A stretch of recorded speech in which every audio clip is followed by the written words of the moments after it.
खबर ये कि सीबीएसई को लीगल नोटिस भेजा गया है वकील विनीत जिंदल की तरफ से।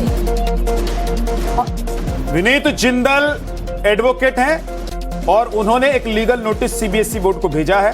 ऑनलाइन मार्किंग सिस्टम में लापरवाही को लेकर यह नोटिस भेजा गया है और विनीत जी इस वक्त हमारे साथ जुड़ भी गए हैं।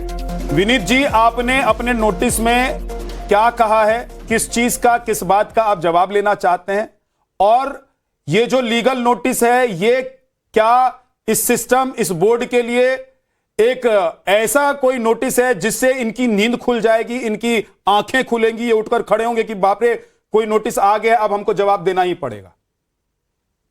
देखिए, सबसे पहले तो ये कि बहुत ज्यादा जो डिस्क्रिपेंसीज हैं वो लगातार आपके चैनल के माध्यम से भी और सोशल मीडिया पे भी हम लोग सभी लोग सुन रहे हैं क्या चल रहा है सीबीएसई की जो नई मार्किंग स्कीम थी उसको लेकर। उसी को लेकर ये भी एक मामला है। आपने अभी कुछ दिन पहले ही देखा होगा कि एक बच्चे का मामला आया था जिसमें उसको गलत कॉपीज जो है वो प्रोवाइड करा दी गई थी। वेदांत उसका नाम था, वो कनेक्टेड था मुझसे भी और लगातार जो हेल्प थी उसकी वो हम लोग सभी लोगों ने की। इसी तरह किया गया था सोशल मीडिया पे। जी बिल्कुल। और इसी तरीके से एक और मामला मेरे पास आया है। बेसिकली 3 मामले और मेरे पास आए हैं जो सेम कंडीशन है बच्चों की, उनकी कॉपीज की जगह उनको किसी और की कॉपीज जो है वो प्रोवाइड करा दी गई है। तो सीबीएसई का जो मैंने नोटिस अभी दिया है वो 3 बच्चों के स्पेसिफिक कंसर्न को लेके दिया है, क्योंकि मेरे पास जो अब तक है 60 से ज्यादा बच्चों के ईमेल्स आ चुके हैं विद एविडेंस कि उनको अलग अलग तरीके की प्रॉब्लम्स हैं, चाहे वो नंबर्स को लेके हो, चाहे वो स्टेप मार्किंग को लेकर हो, चाहे वो जैसे 3 बच्चों की बात मैंने यहाँ पे बताई आपको कि 3 बच्चों के पेपर्स जो है वो पेपर उनके हैं ही नहीं। तो इस तरीके की चीजें सामने है। और जो लीगल नोटिस मैंने दिया है वो क्योंकि एक बच्चे का कॉन्स्टिट्यूशन राइट है, लीगल राइट है कि जो पेपर उसने दिया है उसको उसके हिसाब से नंबर मिले और उसका पेपर एटलीस्ट को देखने के लिए मिले। अगर ऐसा नहीं हो रहा है तो कहीं ना कहीं फेलियर है पूरे सिस्टम का।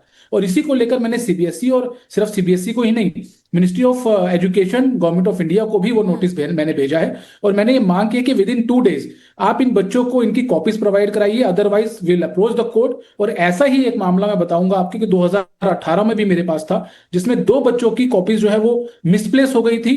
सीबीएसई ने कोर्ट में आके कहा कि वो कॉपीज हमें नहीं मिल रही हैं। उसके बाद हम लोगों ने ही कोर्ट से उसमें ऑर्डर कराया। कोर्ट ने डायरेक्शन दिया कि आप, हमें 2 ऑप्शन दिए गए थे कि या तो आप एग्रीगेट ले लीजिए या फिर नया एग्जाम आप दे दीजिए। तो हमारे बच्चे कॉन्फिडेंट थे तो उन्होंने नया एग्जाम देने को कहा और एक स्पेशल एग्जाम कंडक्ट कराया गया 2 बच्चों का, जो विद इन वीक उस डेट के बाद कराया गया और सेपरेट रिजल्ट उन लोगों का। और बताइए विनीत जी, अभी जो बच्चे हैं ना वो बेसब्र हो रहे हैं, मतलब वो इंतजार नहीं कर पा रहे हैं। जो लीगल नोटिस आपने दिया है उसका जवाब कब तक आएगा?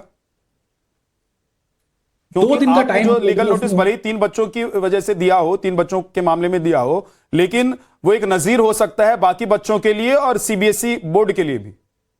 बिल्कुल, मैंने इसीलिए उसके अंदर जितनी डिस्क्रिपेंसीज है वो हमने मेंशन की हैं और 2 दिन में इसका जो जवाब है वो मैंने मांगा है कि हमारे बच्चों को कॉपीज जो है वो प्रोवाइड कराई जाए। और आपके चैनल के माध्यम से, क्योंकि आप बहुत अच्छे से इस मामले को उठा रहे हैं, मैं कहना चाहूंगा कि अगर कोई भी बच्चा किसी भी तरीके से ग्रेवेंस अपना रखना चाहता है और मेरी हेल्प की जरूरत है, we are not charging, we are doing this pro bono, we are not charging any fee from anyone. और अगर कोई चाहता है या किसी के साथ कोई डिस्क्रिपेंसी हुई है ऐसी सीबीएसई की तरह, वो कांटेक्ट कर सकता है सोशल मीडिया के माध्यम से। और यहाँ पे जो जवाब की जो बात है उसके अलावा मैं बताऊं आपको कि ये आपने बिल्कुल सही कहा। सबसे बड़ी बात, क्योंकि लगातार सब लोग प्रॉब्लम डिस्कस कर रहे हैं, सोल्यूशन कोई डिस्कस नहीं कर रहा कि अब इस पॉइंट पे आके सोल्यूशन है क्या।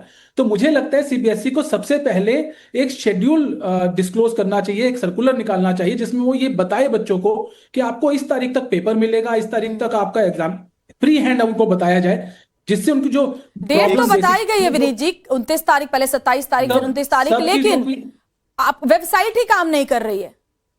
तो एक बात तो ये भी है ना, नहीं बताई गई है। मैं इसीलिए कह रहा हूं कि जो लोग, बच्चों के दिमाग में जो सवाल है वो सिर्फ पेपर आने का नहीं है, उसके बाद जो उनका री एवोल्यूशन होगा वो कब तक होगा, उनका रिजल्ट कब तक अपलोड होगा, इसको लेकर कोई शेड्यूल नहीं दिया गया।